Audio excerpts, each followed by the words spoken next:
Assalamualaikum warahmatullahi wabarakatuh. Selamat pagi sahabat K-Light. Apa kabar? Saat ini Anda tengah menyimak talk show bersama Klinik Khusus Jantung Bandung Heart Clinic dengan tema deteksi dini penyakit jantung koroner serta pencegahan dan pengobatannya. Bersama saya Wanda Wardani. Selama 1 jam ke depan tentu saja Anda bisa menyimak acara ini melalui live YouTube kami K-Light FM Bandung dan juga streaming di www.klite.id dan juga tentu saja melalui siaran radio kami di 107,1 FM Your Inspiration and Solution. Ya sahabat K-Light, tentu saja saya sudah bersama dengan narasumber kita pada pagi hari ini. Kita langsung sapa saja. Selamat pagi, apa kabar Dr. Agustosin, ya, spesialis pagi. jantung dan pembuluh darah. Damang Pak Dokter. Alhamdulillah. Dokter ini segar terus ya, kayaknya hidupnya selalu seimbang sahabat K-Light. Karena memang pikiran itu, sakit itu katanya datangnya dari pikiran ya dok ya? Salah satunya. Jadi nggak boleh mikir yang susah-susah dok ya? Betul. Yang happy-happy aja ya.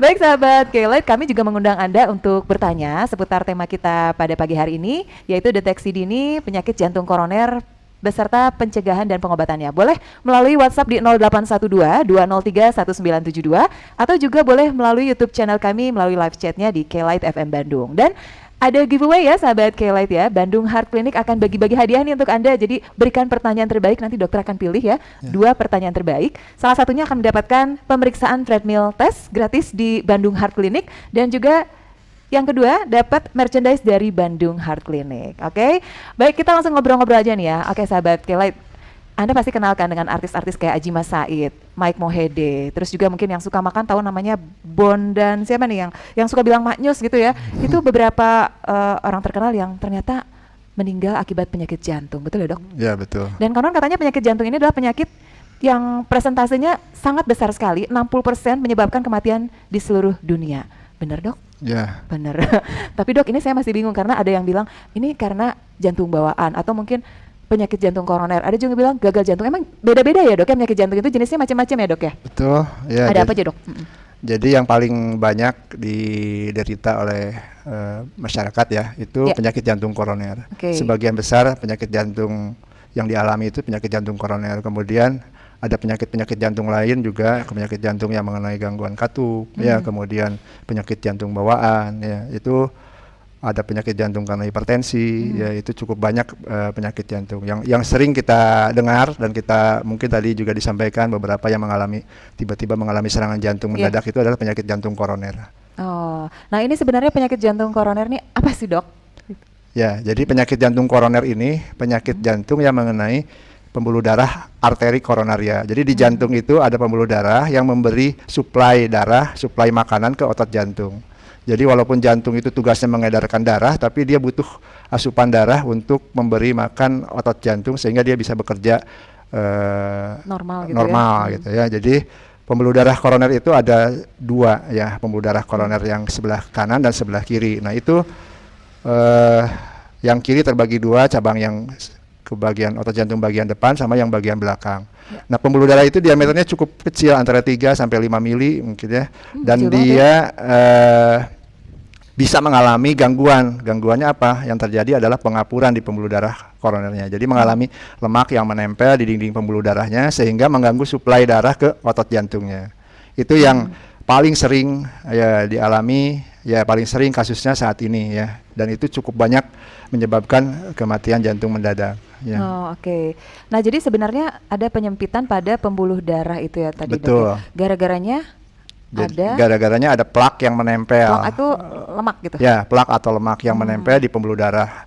Sehingga areanya yang tadinya 3-5 mili mungkin mengalami penyempitan ya bisa sampai 90% atau bahkan hampir menutup gitu ya. Itu plak-plak itu akan tumbuh dan itu butuh waktu yang lama sebetulnya plak itu tumbuh berkembang di pembuluh darah kita ya. Itu berapa lama dok? Itu bisa bertahun-tahun ya. Jadi prosesnya tentu ada lemak yang menempel sedikit demi sedikit ya di dalam pembuluh darah sehingga lambat laun menyempit, pada saat tertentu lah baru menimbulkan gejala. Jadi ketimbul gejala itu sudah jauh sekian lama dari proses awal pembentukan plak ya, sudah bertahun-tahun baru timbul gejala. Artinya dok, plak ini kan terbentuk karena seseorang dengan gaya hidupnya yang mungkin jadi lemaknya jadi masuk ke pembuluh darah itu ya. Jadi bisa jadi yang salah satu faktornya adalah yang obesitas gitu kan dok, atau bagaimana? Atau apa aja yang bisa nyebabin plak ini? Betul, jadi bahan baku dari plak itu adalah kolesterol, LDL kolesterol ya, yang bisa merusak dinding pembuluh darah. Ya, dinding pembuluh darah itu mengalami luka sehingga masuklah lemak-lemak yang bisa menempel di dalam dinding pembuluh darah. Jadi pembuluh darah kita tuh ada beberapa lapisan, namanya lapisan yang tipis intima, kemudian lapisan ototnya media, kemudian lapisan luarnya. Nah itu di antara lapisan tipis dengan otot pembuluh darah itu timbullah timbunan lemak ya yang dipicu oleh kadar kolesterol yang berlebihan, mungkin oleh karena hipertensi, kemudian oleh karena rokok ya, sehingga timbul kerusakan pembuluh darah, atau juga karena diabetes ya. Banyak hal yang bisa kita deteksi lebih awal, faktor-faktor risiko yang bisa menyebabkan timbulnya timbunan plak di pembuluh darah.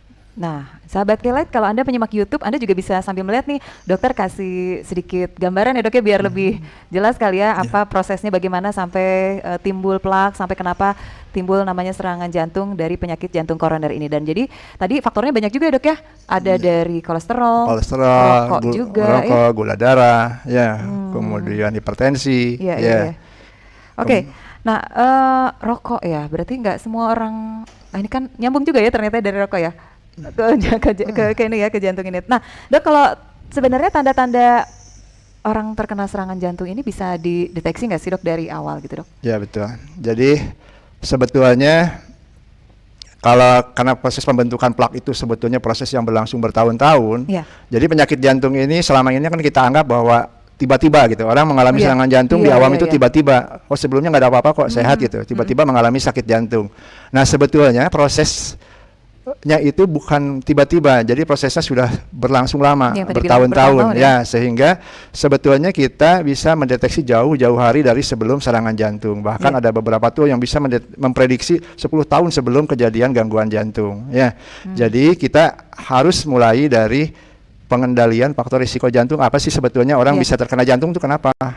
Ya salah satunya tadi udah disebutkan kan, kolesterol tinggi, gula darah tinggi, tekanan darah tinggi, ya, kemudian merokok, kemudian ada faktor genetik, ya, kemudian pola hidup yang tidak sehat, tidak olahraga, gitu ya. Itu yang sebetulnya kita bisa memprediksi kalau kita bisa mengetahui secara reguler kadar gula darah kita berapa, kadar kolesterol kita berapa. Itu penting ya dalam hal pencegahan, sehingga kita bisa mencegah tanpa harus melakukan dengan obat-obatan. Ketika kita mengetahui kadar kolesterol kita jauh-jauh hari, atau kadar gula darah kita jauh-jauh hari, ya, kemudian tekanan darah kita udah mulai naik nih, ya, kita bisa kelola faktor-faktornya yang bisa memicu kadar kolesterol tinggi, misalnya dengan mengurangi konsumsi makanan yang berlemak berlebihan, kemudian menghindari makanan yang terlalu asin kalau misalnya hipertensi, kemudian dengan olahraga yang teratur, ya, itu sebetulnya bisa dilakukan tanpa obat-obatan ketika kita mengetahui lebih awal faktor-faktor risiko jantungnya. Nah kalau misalnya kita pengen mengetahui badan saya tuh sebetulnya sehat atau enggak sih sebetulnya. Nah itu ketika kita cek faktor-faktor risiko kita bagus gitu, misalnya ya, semuanya kolesterolnya terkontrol, pola hidupnya sehat, olahraga teratur, tapi kita pengen tahu sebetulnya kita ini masih sehat nggak sih. Nah ada beberapa pemeriksaan ya, medical check up yang bisa kita lakukan ya, dari mulai pemeriksaan EKG ya, kemudian pemeriksaan treadmill test ya, itu bisa mendeteksi lebih awal kalau timbul gangguan. Ketika kita lakukan check up secara rutin, insya Allah kita terhindar ya dari penyakit jantung. Kalaupun misalnya kita terjadi mengalami gangguan, tapi kalau terdeteksi lebih awal itu lebih mudah menanganinya dan kualitas hidup kita akan tetap terjaga baik ya. Tapi sebenarnya misalnya kita kan tadi dokter cerita tiba-tiba udah jadi nih gitu ya punya serangannya. Ada kayak misalnya, aduh saya suka sakit di dada nih, apakah ini gejala penyakit jantung? Nah itu bedanya apa sama sakit dada biasa gitu dok? Ya betul, jadi memang sering sakit jantung ini di awam ini disangkanya masuk angin atau ya ini nyeri dada atau sesak gitu ya, atau berdebar, orang sering mengeluhkan seperti itu. Nah yang paling sering adalah nyeri dada. Nah nyeri dada seperti apa sih yang sebetulnya yang ada kaitannya dengan jantung? Itu mungkin pertanyaan awam umumnya ya. Nah sebetulnya ada karakteristik dari nyeri jantung ya, namanya kalau di istilah awam sering dianggap masuk angin. Ya, tapi di istilah medisnya juga agak dekat-dekat ya, angina. Ya, jadi sama ya, dok, bedanya ada akhiran A ya. Nah, angina itu sebetulnya tipikal. Jadi nyeri dada yang khas berasal dari kelainan di pembuluh darah jantung koroner ya. Jadi gejalanya apa? Jadi gejalanya sebetulnya yang karakteristiknya nyeri dada yang tumpul ya. Jadi nyeri dadanya kita nggak bisa tunjuk di satu titik misalnya, nggak bisa. Biasanya akan sulit menunjukkan di sebelah mana nyeri dada. Jadi kita nyeri dada biasanya ke tengah ya, atau menjalar lebih ke kiri ya. Jadi kayak seperti ditekan benda berat, atau kayak dihimpit, atau kayak diremas, kayak dicengkram gitu ya.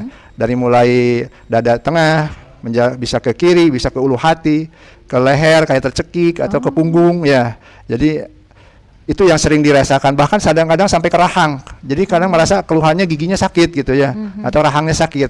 Dan biasanya di awal-awal itu terpicu oleh aktivitas. Kecapean gitu. Kalau ada aktivitas lebih kok rasanya jadi beda ya. Ada timbul rasa semek atau rasa penuh di dada gitu, atau ada sakit di ulu hati, atau rasa tercekik ya. Lama-lama kok makin sering gitu. Nah itu salah satu gejala awal dari penyakit jantung koroner ya. Makin lama dia akan makin sering dan intensitasnya akan makin berat. Dan itu yang sebetulnya udah terlambat.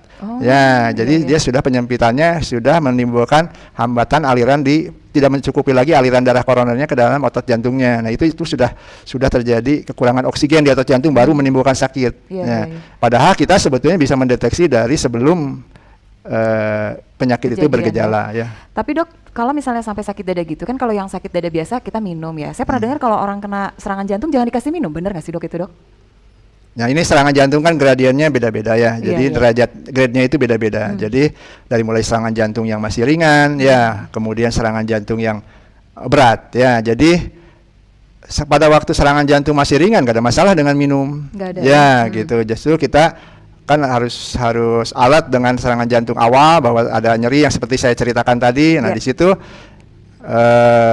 sebetulnya kalau seperti itu kita harus segera memeriksakan ke dokternya, memastikan bahwa apakah itu gejala dari jantung atau bukan, dipastikan dengan pemeriksaan. Tentu ada tool-tool pemeriksaan yang untuk memastikan apa sih sebetulnya yang saya alami sakit jantung atau bukan. Setelah betul bahwa itu sakit jantung, tentu ada obat-obatan dari mulai pengencer darah, ya penurun kolesterol. Kalau hipertensi, obat hipertensi, tentu dokternya akan memberikan suggestion-nya ya.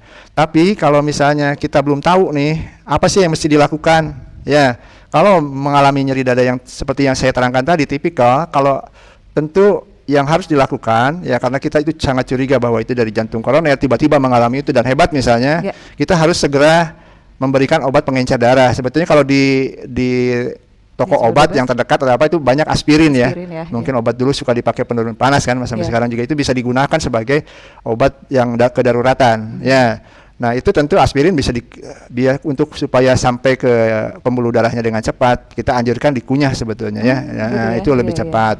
Nah kalau pasiennya tidak sesak ya tetap aja boleh minum, nggak ada masalah. Ya, yang nggak boleh minum itu kalau serangan jantung, kesadarannya menurun. Nah itu kan kita khawatir kalau kita kasih minum terjadi teraspirasi cairan minumnya masuk ke jalan napas, itu membuat tambah sesak. Atau lagi sesak hebat dikasih minum gitu ya, itu juga bahaya, tersedak ya. Dan kita tahu kalau misalnya kalau sudah komplikasinya sampai sesak hebat itu kan kita harus batasi cairan. Itu mungkin penjelasannya ya. Jadi mungkin untuk pertolongan pertama untuk kedaruratan aspirin ya. Ya betul. Tapi tetap harus cepat-cepat ke dokter ya untuk lebih lanjut ya, gitu ya. Betul. Dan nggak usah dilakukan yang lain lagi gitu mungkin pokoknya harus langsung aja ya dok ya. Jadi harus diaspirin terus di rumah nih dok ya berarti. Oke, itu untuk gejalanya ya. Tapi dok kan kadang-kadang untuk pasien-pasien yang jantung ini biasanya kan rajin olahraga gitu dok. Mungkin apa penyebab yang lainnya itu dari stres atau apa gitu dok? Bisa juga ya dok ya? Ya, jadi stres itu salah satu pemicu ya.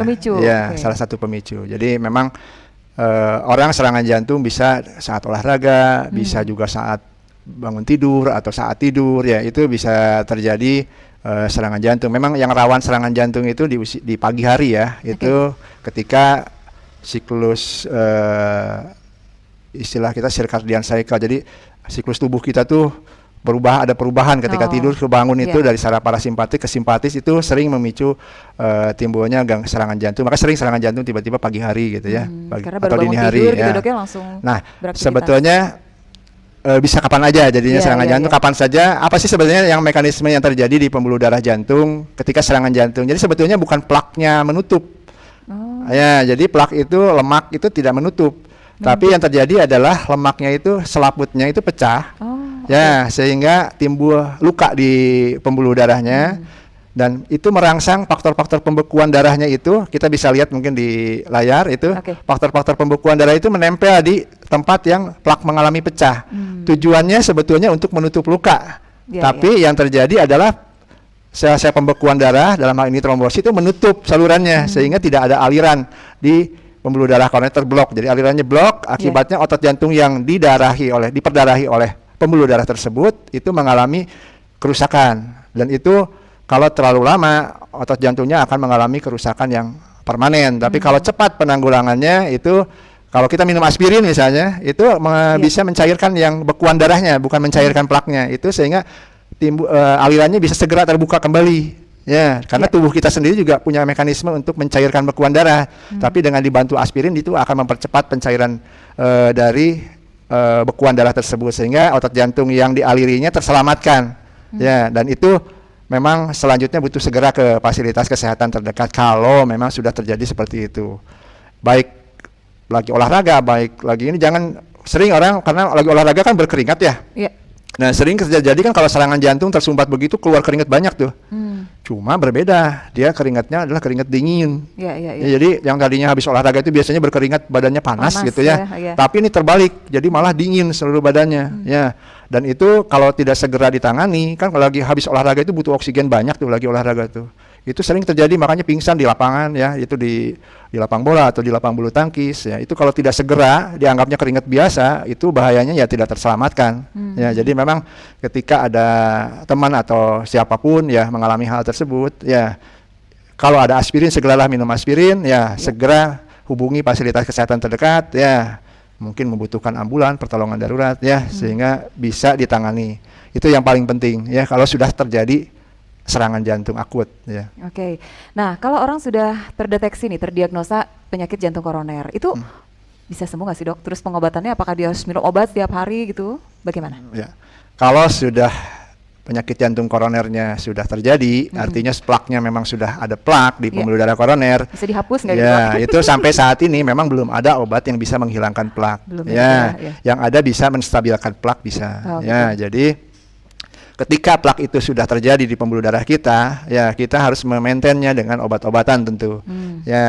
Jadi karena jantung koroner itu salah satunya kejadian akut mengalami gumpalan darah, jadi harus minum pengencer darah. Kemudian untuk supaya plaknya tidak pecah seperti tadi yang saya sampaikan, itu harus minum obat kolesterol. Obat kolesterol itu bisa menstabilkan plak ya, tapi tidak bisa menghilangkan, tapi mereduksi bisa. Regresi plak ada penelitiannya, diminum jangka panjang ya. Kemudian ada obat-obat lain yang bisa menghilangkan gejala supaya tidak timbul angina tadi itu gara-gara oksigennya kurang kan. Nah, kita ada obat-obatan yang bisa mengatasi anginanya, sehingga walaupun mengalami sakit jantung, orang bisa tetap produktif, bisa tetap bekerja dengan normal, karena penyakit jantung ini kan penyakit kronik. Kalau penyakit kronik jadi dia tidak hilang, tapi bisa di maintenance sehingga tetap kita bisa produktif. Jangan karena udah sakit jantung, aduh nggak bisa ngapa-ngapain, stres gitu ya. Itu semangat kerja menurun ya. Padahal rata-rata orang yang sakit jantung usia produktif, sering di usia yang lagi 40, banyaknya 30. Ya pekerjaan 40, 50, bahkan ada yang 30 ya. Jangan sampai mereka produktivitasnya terganggu gara-gara penyakitnya.